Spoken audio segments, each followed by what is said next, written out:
We need to get the elephant out of the room because I had this whole intro lined up talking about how we talk about hodlers and builders or biddlers or whatever you want to say in crypto.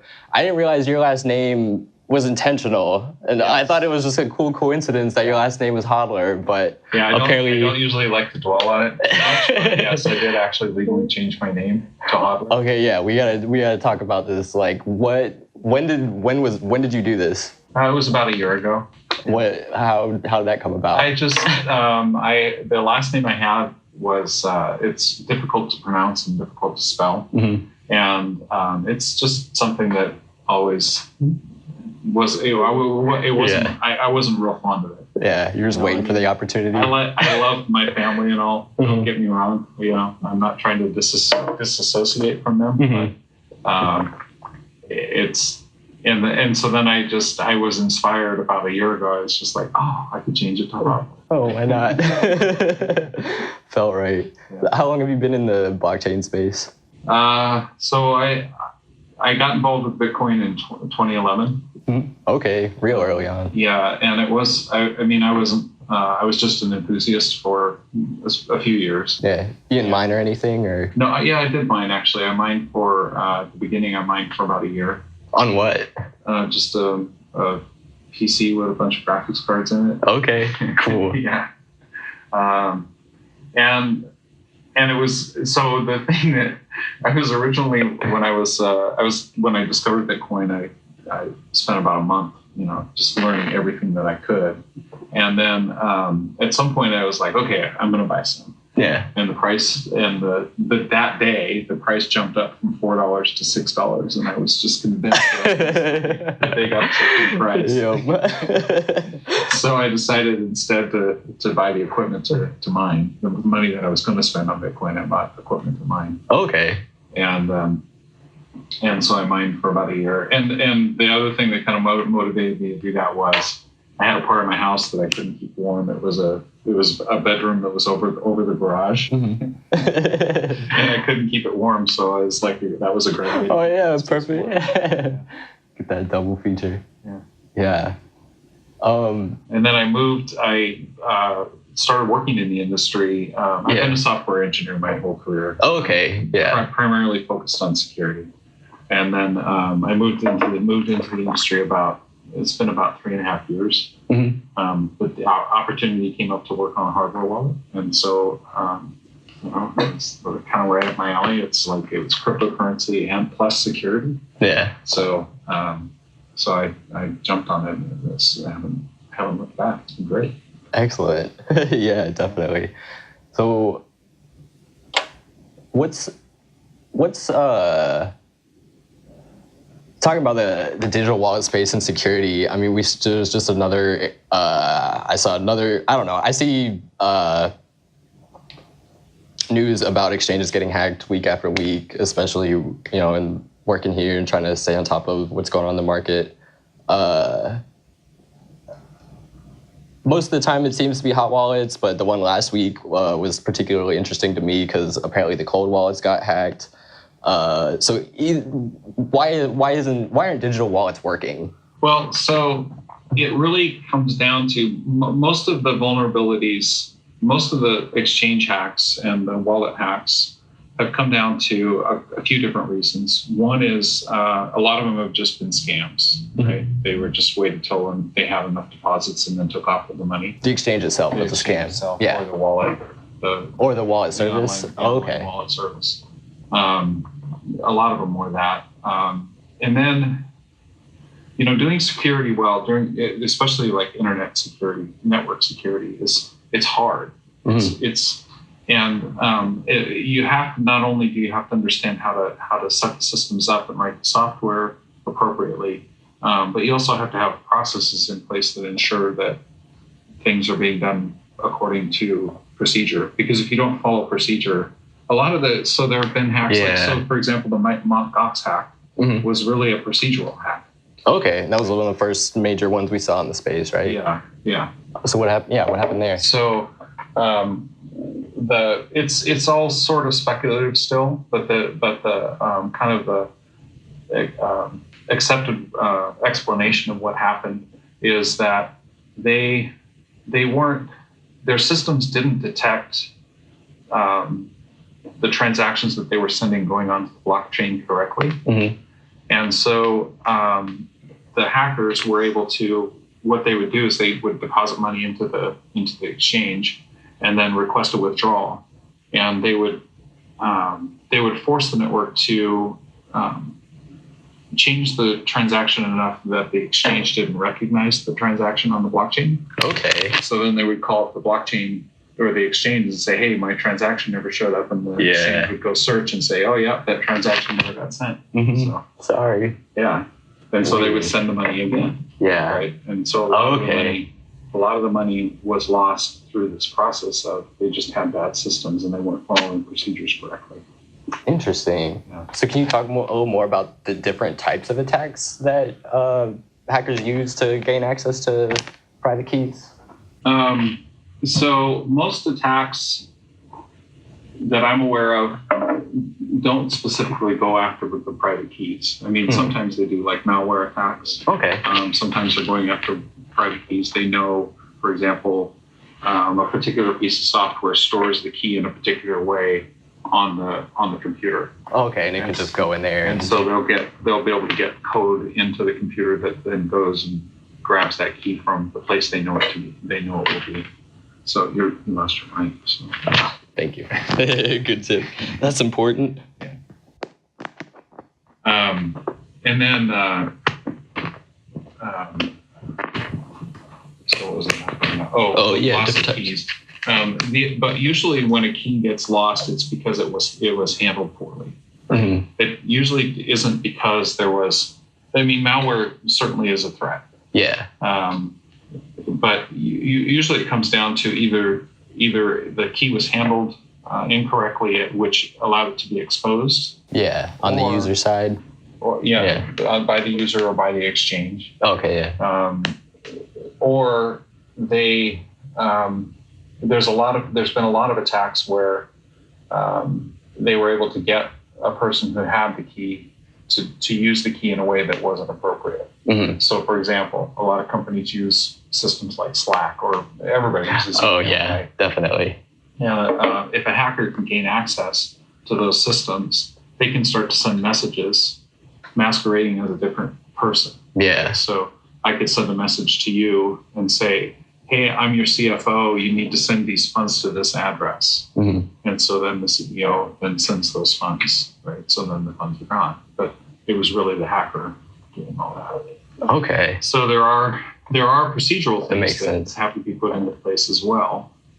So like I've worked with companies where they it's required that for smaller transactions, smaller things like that, it's okay just to do it through Slack. Mm-hmm. But for bigger things, it can go through Slack, but it has to be signed. Yeah. Like digitally signed, or it has to go through an email digitally signed. So procedural things. And then those procedures once you put them in place, you actually have to follow them. That's a hard thing for organizations to do sometimes. Definitely. So. Yeah, that's interesting because I feel like there's a common perception whenever something gets hacked that someone is just really good with the computer and figured out a way to get into your computer with some code and do some bad stuff. But like you said, a lot of it, there's also a whole nother type of attack that deals with just using your technology improperly. It's more on the procedural side. Yeah. Kind of reminds me of, makes me think of the Nigerian prince scheme. I always heard about as a kid, people trying to rob your grandmother by telling her that they can, if she sends money to them, they'll send her more money later, whatever, right. All that nonsense. So how do you think about security in each of these? It seems like you have to sort of take a different approach to security in these different aspects because certain things you can control and others you can't. Yeah, and really there is, in my opinion, there's no such thing as a risk-free system. Yeah. Right? There are always risks. Mm-hmm. And I think it's important to understand what your risks are, Yeah. and how to mitigate those risks, and do the things that it takes to mitigate those risks. Yeah. So, for example, if I'm an active trader, Mm-hmm. I have to take the risk of leaving my money on an exchange. Yeah. Right. Pretty Because much. my money has to be there in order to be able to do trades, and I don't want to have to be constantly transferring money on and off the exchange. Yeah. So that's a risk that I'm willing to take, but I might spread that out across multiple exchanges, so that it's not everything at risk with one exchange. It's that risk is spread across multiple exchanges. Yeah. If I'm not an active trader, then I probably shouldn't be leaving money on the exchange at all, right? Because the incremental cost for me to, if I'm going to maybe buy or sell once or twice a year, the cost of the transactions to move the funds around is small relative to the risk, the amount of risk, and then if I'm taking it off an exchange, then I can put it somewhere where the risk profile is much lower, So, for example, I could put it onto a hardware wallet. That's always a good solution because it's really easy to then move the funds again later on. Mm-hmm. I might even just put it onto a paper wallet. Oh, yeah. If I'm planning on buying and holding cryptocurrency for, a 10-year period, then I should probably just put it on the paper wallet, because it doesn't get much more secure than that. Definitely. Right? But there's still risks there, right? Because a paper wallet can be destroyed in a fire. Yeah. Right? Yeah. So how do you think about measuring risk in all of these different situations, or for different, I guess for different solutions? So risk assessment really isn't, it's hard to, Right.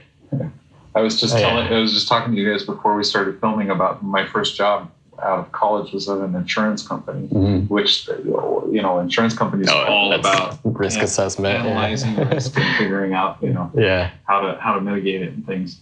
But, for the average person, there's not like a formula. Yeah. Right. You just kind of have to look at what are all the things that can go wrong. And if you don't know, then go out and find materials, because there's plenty of materials out there. Mm-hmm. If you're thinking about using a web wallet, understand what are the things that go wrong if you have a web wallet. Yeah, definitely. And in fact, most people probably shouldn't use a web wallet. Realistically, yeah. Unless you really understand that the company that you're dealing with is doing the right thing, right? Same with a hardware wallet. There are things that can go wrong. Understand the risk. Understand what can go wrong, and think about what can I do to make that less likely to happen. How easy is it for somebody to tamper with a hardware wallet? Like, what's involved with that? What's involved if you were gonna set up a hardware wallet? Like, what's involved with that? That's a good question. That's actually one of the reasons that I love my job. So. The way we've designed, the way that most of the major hardware wallets are designed, it would be very difficult. It's very difficult to actually exploit the device itself. Mm-hmm. It's not impossible, but it's very difficult. I think for the major wallets, to read the private key off of the device, you have to. You would really have to be able to open up the chip and scan it with an electron microscope. Okay, yeah, that's. But then every now and then something will come up. Wait, what do you see when you look at the electron microscope? Do you actually just see bits that you can interpret into numbers, or? Yeah, so the chip has memory on it, mm-hmm. and then the private key is stored somewhere in that memory. Right? Yeah. So theoretically, I don't know that anyone's ever actually done this, but theoretically, you could top off the chip and put it under an electron microscope and find out where that memory is and figure out where the key is and start scanning through the memory, and it's theoretically possible. Dude, some student at UW's gonna see this. Just go into the labs and start popping up with hardware. That's funny. But usually, I mean, that's a pretty high bar. Yeah. That's not something just anybody's going to go. But occasionally some things come up, right? So we designed the devices with the best knowledge that we have at the moment, right? Yeah. But things change, right? Yeah. People find new ways to... Yeah. So for example, there was an exploit that I'm aware of from a couple of that applied to a couple of different hardware wallets that where if you monitored the power levels of that were going over the USB cable as it was calculating a transaction, you could detect the key. You were pulling it off one bit at a time, and you had to be watching an oscilloscope to get it one bit at a time. But you would be able to figure out eventually if you did it, if you had the patience to go through it, you'd be able to actually pull the key off. That's wild. Yeah. And so, the companies in that were vulnerable to that, they both came up with a software change that basically it just made it so that when it was doing that calculation, it put a whole bunch of random noise in there, so you wouldn't be able to tell which bit was the one you cared about. Yeah. Right.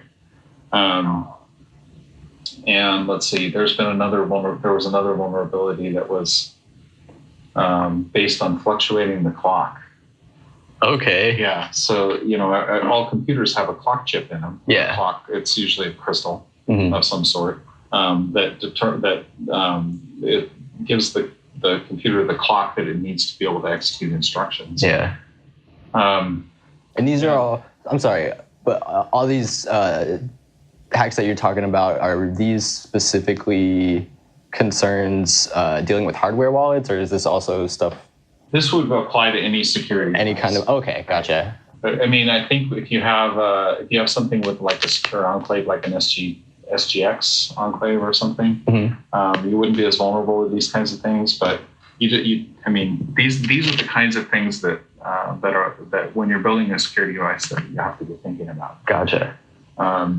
So the clock one, that was it's still, to my knowledge, is still a theoretical attack. But you can, the chip that most of the hardware wallets use, if you mess around with the clock, you can get it to skip instructions. So if you time it just right, at that moment, let's say, for example, that you are at the point where you have to enter your PIN. Yeah. And you can time that clock messing around just right to make it skip that instruction where it says check the PIN. Yeah. Well, now it's just going to go on get in there and do what you told it to do without having to enter the PIN. Right? Yeah. Interesting. Yeah. That's crazy. So as a response to that, one of the wallet companies just added some basically random loops into any of the secure parts of the code. Yeah. It just executes a random loop that takes a random amount of time. Yeah. So that then it makes it very difficult for you to actually time that moment where you have to exploit the clock. Yeah. I think this brings up a really interesting point because I was doing some market research for SealBlock earlier this week and pulled up.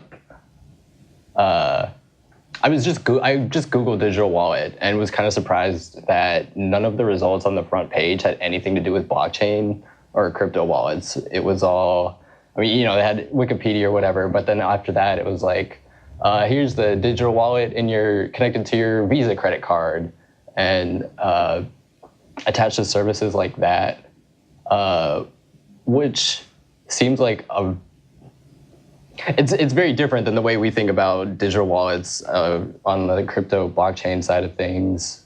Because when you use those services, if I'm using Visa or whatever, I don't think about it as a digital wallet. I probably am not even thinking about the digital wallet itself. And in blockchain, we always hear this refrain, we're trying to enable people to be their own bank. But are people ready to be their own bank? Most people aren't aware of most of these security issues, never mind prepared to deal with all of that. So where's the line between... I think it's really up to us in the industry to make that happen. Yeah. Right. I think that I'm a huge believer in the notion of currency that is free from the government control. Okay. Yeah. Right. And decentralized trust, and I'm a huge advocate for those things. So I believe that we're doing social good by creating products and devices and services that enable people to make that decision, that I don't have to use a bank anymore. Yeah. So some of your older viewers might remember a time when in your house you had a telephone hanging on the wall or sitting on a desk that had a wire that went into the wall, had bells in it, and made a lot of noise. Ring ring. And then mobile phones came out, and it took, for me personally, and I'm a person who's I've always been an easy adopter of new technology because that's my profession. Yeah. But it took me, I had a phone hanging around my house for about a year that never rang, not once. Or if it did ring, it was a telemarketer. Yeah. Because that was just how things are done, right? So it took me a long time to get over that idea that I have to have a phone in my house. Yeah. And then eventually it was just like, no, I don't have to have a phone in my house. I think that's what's going to happen with banking.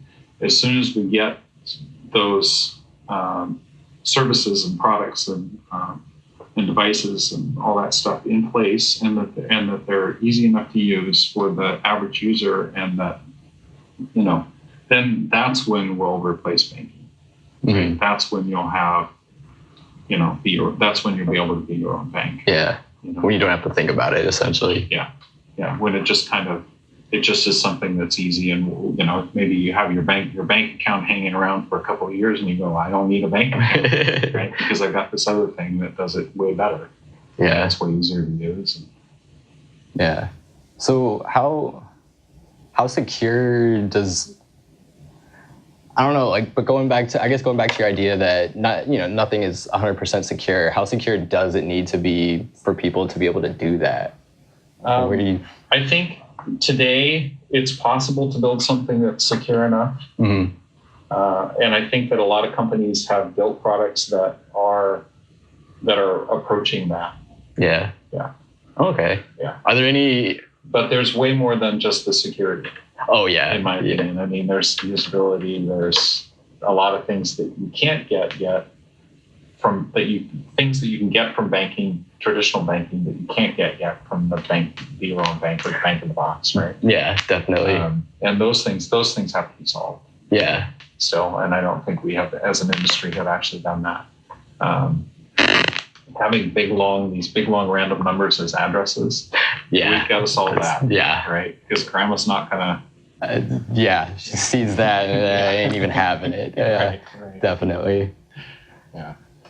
Oh yeah. So who do you think who is leading the charge? Are there any companies that you're keeping an eye on that you think are doing a particularly good job in that aspect? So I work at Shapeshift, and I really like some of the things that we're doing there. I think that we have some great products now, and we've got some things that we're working on moving into the future that I think are moving things in the right direction. Coinbase has done a pretty good job. They're not the most popular amongst the hardcores, but they actually have done a pretty good job of making cryptocurrency accessible to anyone who, you have to jump through a couple of hoops, but once you've done that, you can get it, right? Otherwise, how would you do it? There's a few wallets. I like what the Edge wallet is doing. I like what Exodus is doing. Yeah. Wait, why? What do you like about it? Well, I like, first of all, that it's an application. I think that having a wallet in an application versus running in a website is actually an advantage, because you remove the phishing opportunity, or at least you make the phishing opportunity a lot harder. Okay. So phishing is another. It's one of those attacks, and it really is. Again, it's a procedural attack, right? I'm not trying to steal your keys. I'm just trying to get you to go to a different place and enter enough information for me to be able to log into your real account. Yeah. Right. Okay. So an application removes that, or at least diminishes it. You can still phish with that app, the bar is a lot higher. It's a little bit, yeah. Excuse me. Let's see. I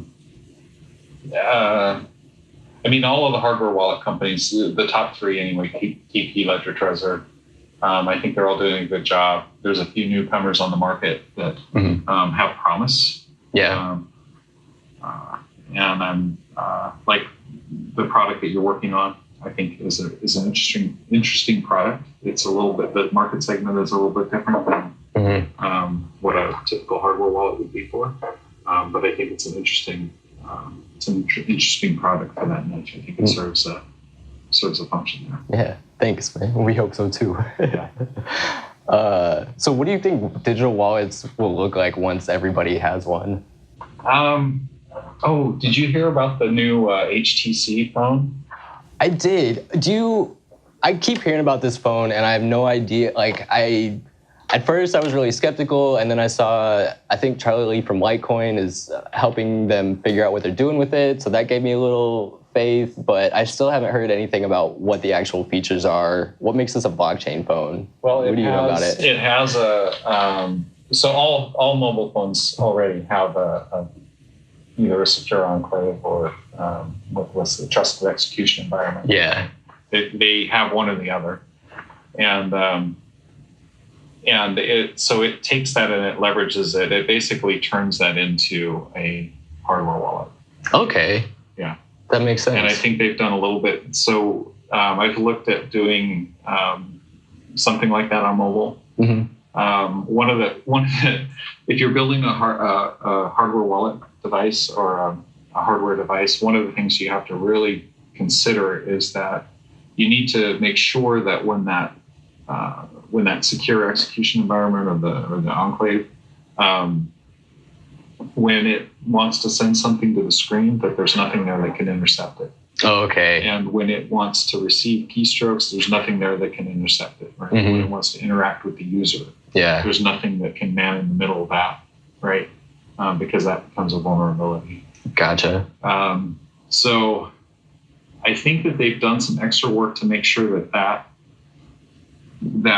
secure enclave can communicate directly to the screen without the possibility of something else doing a man in the middle. Okay. I've worked on a couple of things in the past where we had a separate screen for that. We literally put a second screen. Okay, so you could, so that thing could have its own screen.